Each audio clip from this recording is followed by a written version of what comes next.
Welcome back, beautiful souls.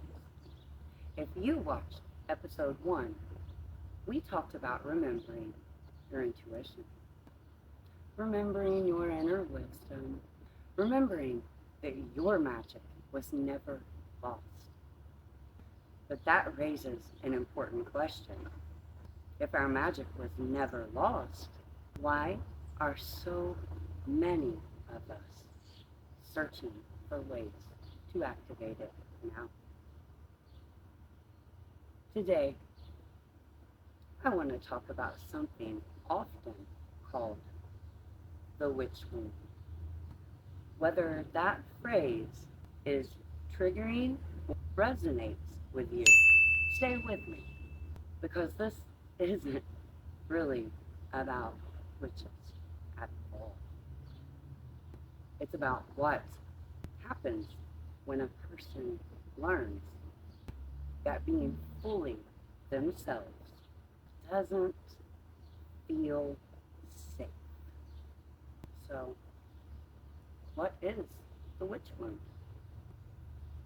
The witch wound is a phrase many people use to describe the fear of expressing their intuition, their wisdom, creativity, authenticity, or spiritual curiosity because of the expectation of rejection, ridicule, punishment, or shame. For some people, that fear comes from family.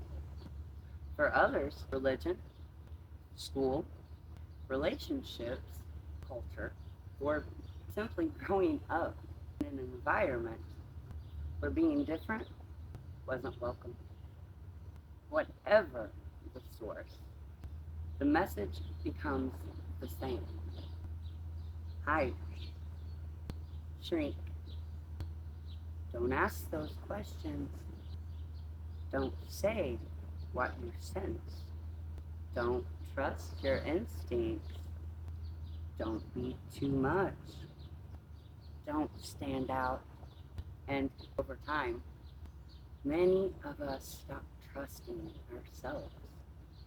I remember being a little girl in church. I asked questions, lots of them. Not because I wanted to challenge anyone or come off as difficult, but because I genuinely wanted to understand.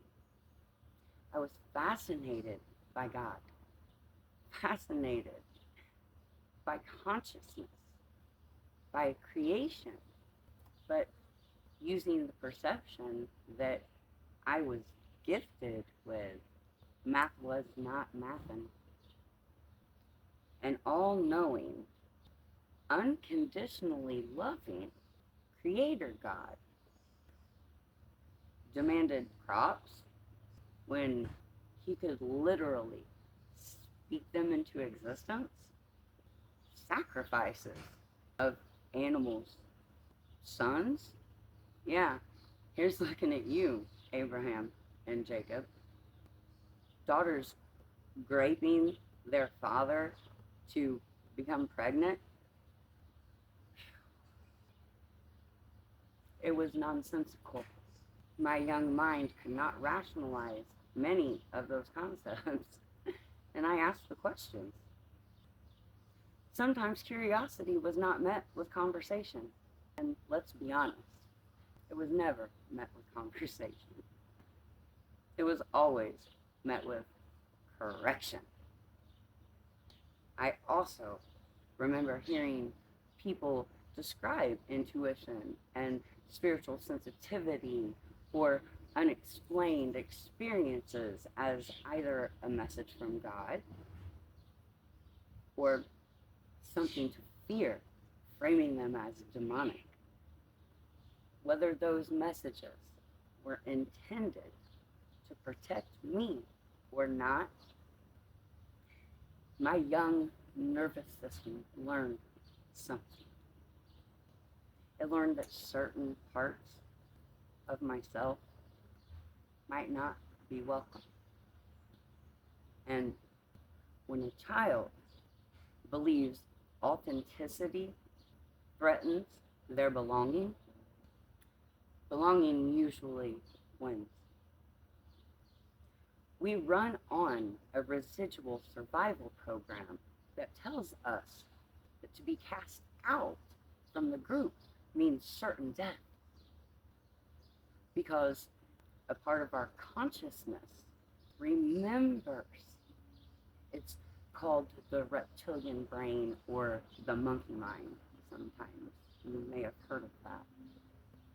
Our subconscious runs the program to decide if we're in fight, flight, freeze, or fawn. And I believe that I've heard of even a fifth. If you've heard of that, let us know. Please.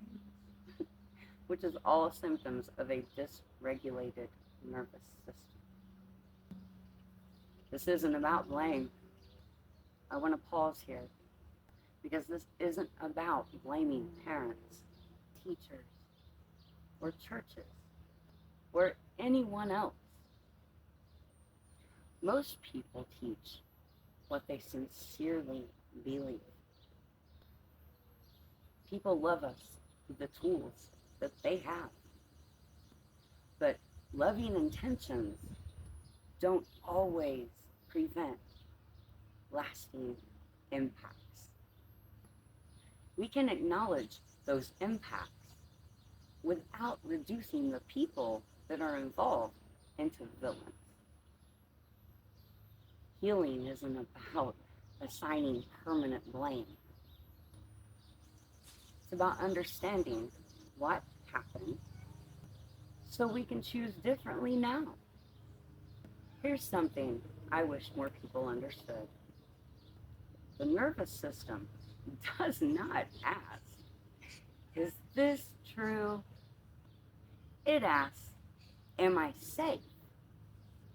If speaking your truth once led to ridicule or being patronized, your body remembers. If asking questions led to shame,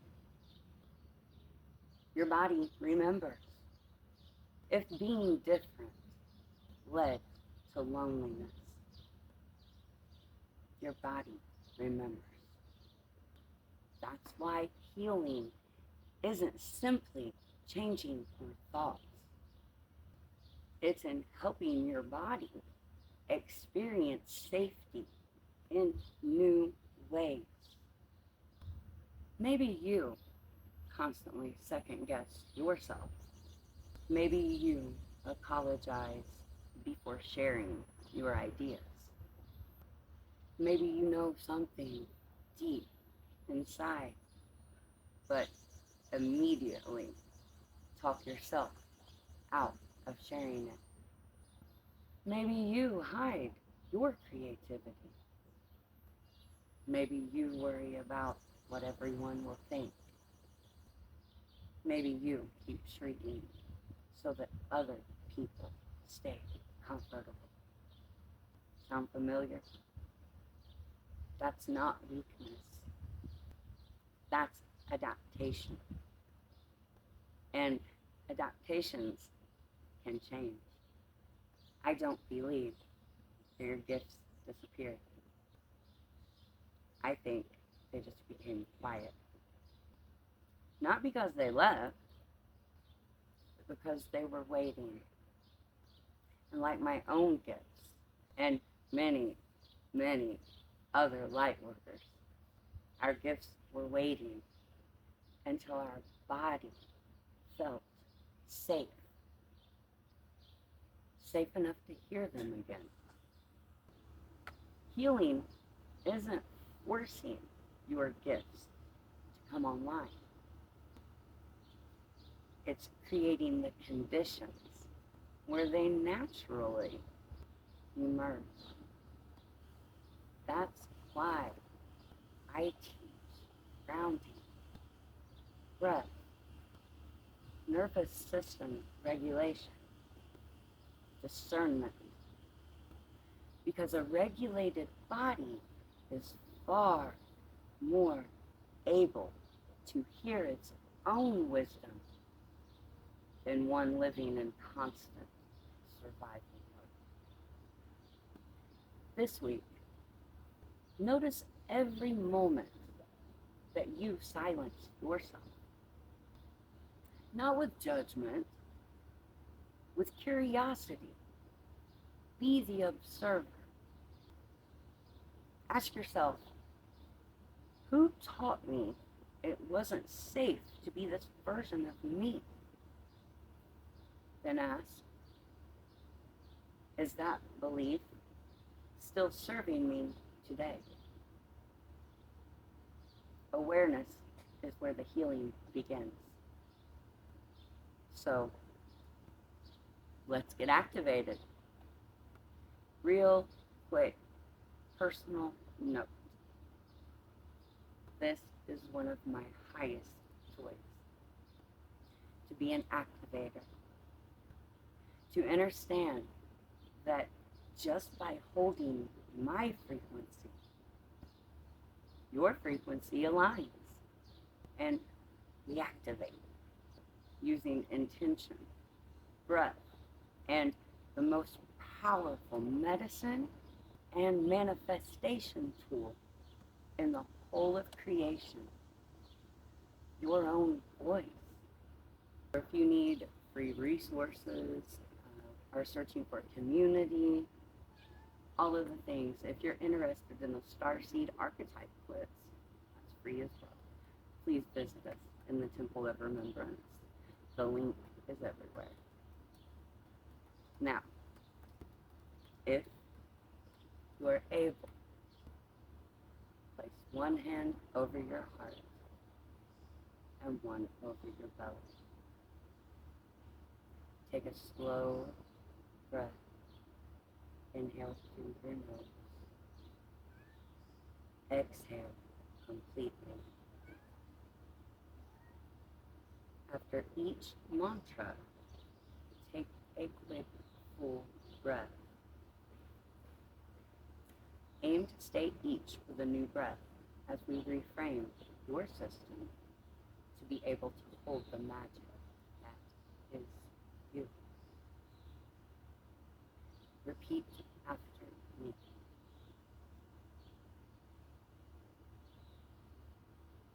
I release the fear that my authenticity makes me unsafe.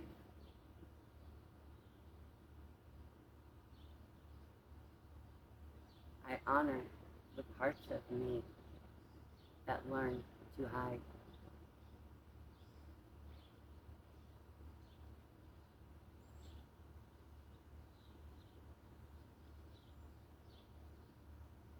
I thank them for protecting me.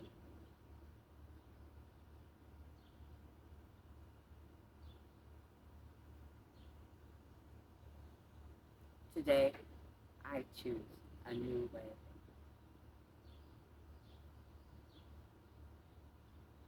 I choose curiosity over fear. I choose truth over performance.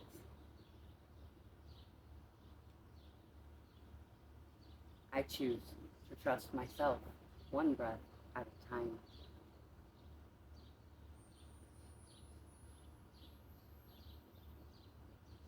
My intuition deserves to be heard.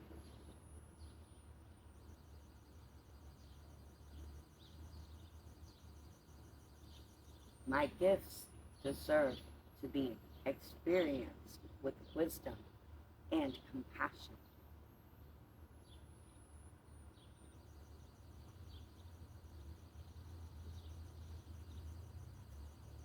I remember who I am. I remember that love is the frequency that never fades.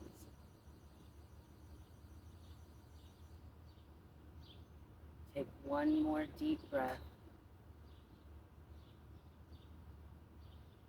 Exhale those limiting beliefs that were never who you are. And as you inhale, finalize your activation by expressing gratitude. Thank you. Namaste. Aveo. So it is. Notice your body. Notice what shifted. Even if it feels small. So for some of you, your system is buzzing. You feel the electricity ignited. Good. Lean into that and tell me in the comments what you are not carrying into this activated higher timeline. I have released many inherited beliefs to be experiencing the timeline that I am on now. Like, I must be kind to the point of self-abandonment. Or, I must stay quiet so I don't make them uncomfortable. Since shining our own light on another exposes their shadows, and if they're not ready to face them, to heal, then they experience their own discomfort against you for simply being alive. There is power in the knowing, friend. This is how remembrance begins. One safe moment at a time. What in this episode resonated with you? I'd love to hear your story.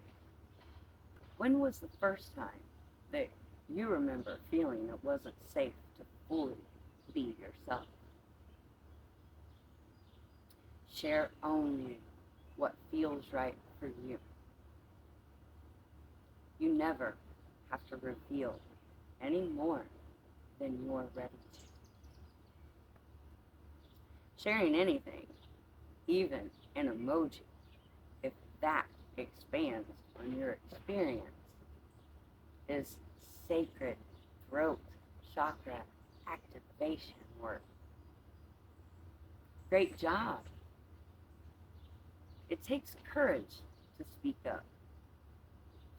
Bear witness as your life reflects this expansion into your life. Next week, we're exploring the mother wound and how our earliest experiences shape the way we love ourselves, receive love, and move throughout the world. Until then, keep choosing curiosity. Keep choosing yourself. I'm Sarah Sigma. This has been a noisy What the Frequency, a place where remembering is sacred. Healing is rebellion. And love, you know that's the frequency that never fades. Until next time, stay awake, stay gentle, stay harmonic.